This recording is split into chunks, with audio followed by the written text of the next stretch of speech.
Polda Daerah Istimewa Yogyakarta seketika menjadi sorotan publik usai menangkap 5 orang pria pelaku judi online atau judol slot pada Kamis 10 Juli 2025. Para pelaku ini diduga bekerja sama menggunakan celah sistem judi online untuk mengambil keuntungan dari bandarnya. Berdasarkan informasi dari Tribun Jogja, 5 tersangka ditangkap karena berhasil mengelabui bandar slot dengan cara membuat akun baru setiap harinya sehingga menguras uang bandar judi. Namun berujung ditangkap, tindakan polisi ini pun dinilai aneh. Anggota Komisi 3 DPR RI dari fraksi PKB, Abdullah, menilai janggal karena bandar judi online yang memiliki situs terkait tidak ditangkap. Menurutnya, penangkapan 5 orang itu seharusnya membuka tunjuk pada keberadaan bandar judi online yang selama ini merugikan masyarakat. Polisi mengklaim penangkapan kelima pelaku itu berawal dari laporan warga yang mencurigai aktivitas ilegal di wilayah setempat. Kasus tersebut kemudian menjadi ramai, publik mencurigai polisi melindungi bandar judi dengan menindak sindikat yang merugikan mereka. Namun Polda di Yogyakarta membantah hal ini. Mereka mengklaim tidak tebang pilih dalam menindak kasus judi online.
Yang disebut tersangka kedua itu ya pengepul, koordinator, lainnya pelaksana HP, pelaksana laptop dan sebagainya.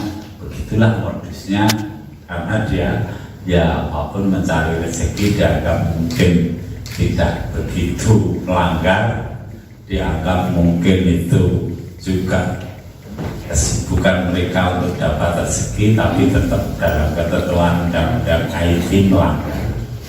Akhirnya saya proses. Jadi kelima ini operator ya? Operator judi online.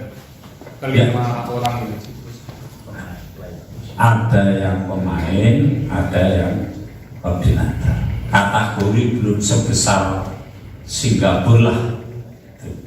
Baru mintik-mintik ketok tubruk tangkap enggak ya, belum kategori bandar besar yang, karena kalau mulai dari kecil itu sudah kita berantas, bandar besar pun dia kewalahan tetap takut. karena dari bawah itu. Download Tribun X sekarang, menghadirkan lokal menjadi Indonesia.